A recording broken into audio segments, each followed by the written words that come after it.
Assalamualaikum warahmatullahi wabarakatuh. Halo semuanya, perkenalkan saya Fariza Zahra. Saya merupakan mahasiswa Ilmu Kesehatan Masyarakat di Fakultas Kesehatan Masyarakat Universitas Sriwijaya.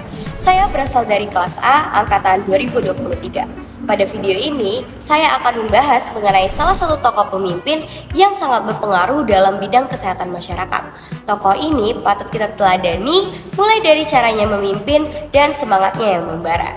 So, check this out!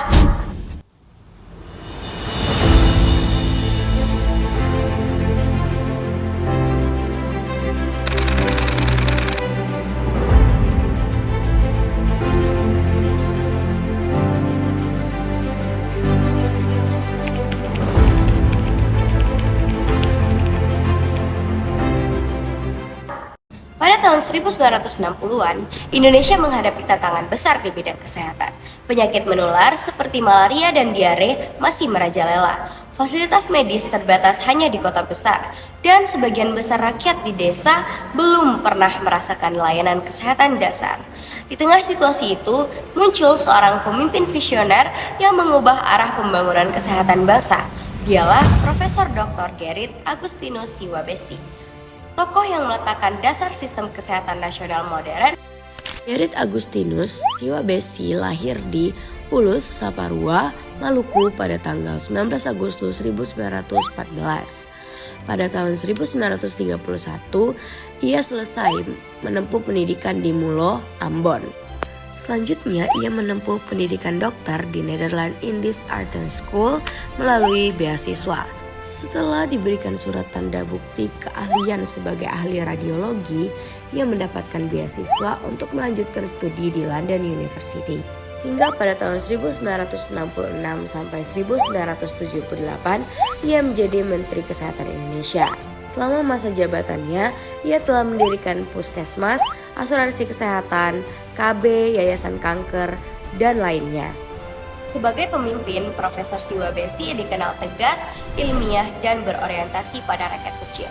Ia menolak pendekatan kesehatan yang elitis. Baginya, kesehatan adalah hak setiap warga negara, bukan hak istimewa bagi mereka yang mampu berbayar.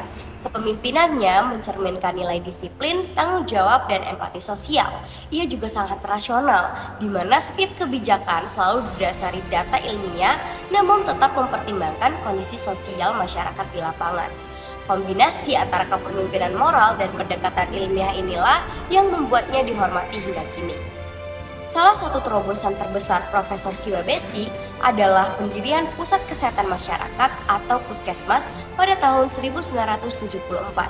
Ia menyadari bahwa penyebab utama rendahnya derajat kesehatan rakyat bukan semata-mata karena kurangnya tenaga kesehatan, tetapi ketimpangan akses dan lemahnya edukasi kesehatan dasar. Maka ia merancang sistem pelayanan berbasis komunitas, di mana satu pusat kesehatan untuk melayani satu kecamatan dengan fungsi promotif, preventif, kuratif, dan rehabilitatif sekaligus. Konsep ini lahir dari pendekatan ilmiah yang disebut problem solving cycle, yaitu mengidentifikasi masalah, menganalisis penyebab, merancang solusi, mengimplementasi, dan mengevaluasi. Lewat cara ini, Profesor Siwabesi membangun sistem yang adaptif dan berkelanjutan. Hingga kini, Puskesmas menjadi ujung tombak pelayanan kesehatan Indonesia. Profesor Gerrit Agustinus Siwabesi, kita belajar bahwa ilmu pengetahuan tanpa pengabdian tidak membawa perubahan. Ia memimpin bukan untuk kekuasaan, tetapi untuk membangun sistem yang menyehatkan bangsa. Prinsipnya sederhana, kesehatan bukan hadiah, melainkan hasil kerja bersama antara pemerintah dan masyarakat. Nilai-nilai seperti integritas, empati, keilmuan, dan keberanian untuk berinovasi menjadi warisan yang patut diteladani oleh generasi muda, terutama para tenaga kesehatan masa kini. Profesor Siwabesi meninggal dunia pada tanggal 11 November 1982. Namun, semangatnya tetap hidup di setiap sudut negeri ini.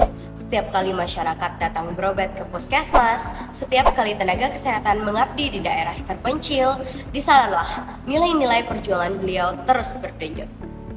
Ia meninggalkan kita bukan hanya dengan kebijakan, tetapi dengan falsafah hidup, bahwa kesehatan adalah pondasi kemajuan bangsa. Terima kasih Profesor Dr. Gerrit Agustinus Siwabesi. Warisanmu hidup di setiap pelayanan kesehatan masyarakat Indonesia.